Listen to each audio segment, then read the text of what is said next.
వస్తే మాత్రం నేను మాత్రం ఎక్స్ట్రీమ్లీ సారీ. ఒకవేళ ఏమైనా వచ్చాయనేది చెప్పాలి. టైమింగ్ కొద్దిగా ఆడవాళ్ళం అంత ఉండేటప్పుడు టైం అనేది కొంచెం తేడా ఉంటుందండి. అది ఓకే. ఈ రోజు కూడా మీరు అనుకున్నట్టు టైంకే వచ్చారు. 7 గంటలకు 6 గంటల అంటే 6 గంటలకు వచ్చారు. 7 గంటలకు మనం స్టార్ట్ అయిపోయాం. ఓకే, కానీ మా నుంచి ఏమైనా ప్రాబ్లం అనేది మా నుంచి అయితే రాలేదనుకోండి. మా టీం అయితే మాత్రం తొందరగా మోస్ట్ అంటే వాళ్ళతో కలిసి కళ్ళకుండా ఇదైతే మాత్రం మంచి ఎటువంటి బ్యాచ్ అంటే సూపర్ అండి. ఈ బ్యాచ్ ఎక్కడి నుంచి వెళ్ళి ఎక్కడికి వెళ్ళిపోవచ్చండి. మనం ప్రతి ఒక్కరు చాలా చక్కగా పార్టిసిపేట్ చేస్తారు. రండి అంటారు. ఎవరికి కోపాలు కానీ ఎవరికి లేవండి.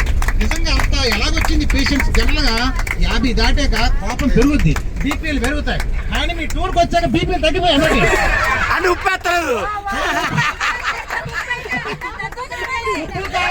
అది కూడా మంచి పని చేస్తారు. ఉప్పు కారం తగ్గించడం మంచిది. లేకపోతే ఈ కోపాలకి ఎవరిని ఏం చేస్తారని మేము లోపల రూమ్ లో ఉండలేము. మా పరిస్థితి ఏంటి? టాబ్లెట్లు వాడాల్సిన పని లేకుండా పోయింది. అందువల్ల మీరు మంచి పని చేస్తారు. చాలా హ్యాపీ సార్. ఒకవేళ మా నుంచి ఏమైనా ఒకరిద్దరు ఏమైనా ఇబ్బంది పెట్టినా మా నుంచి మాత్రం very extremely sorry sir. Okay, thank you. Next మీరు వేయబోయే టూర్ ఏంటి స్టేటస్ వస్తుంది. అలా కాకుండా నెక్స్ట్ మీరు వేయబోయే టూర్ ఏంటి అని ఉందా? ప్లానింగ్ ఉంటే తప్పకుండా చెప్పండి. నేను తప్పకుండా దీనికి పార్టిసిపేట్ చేస్తాను.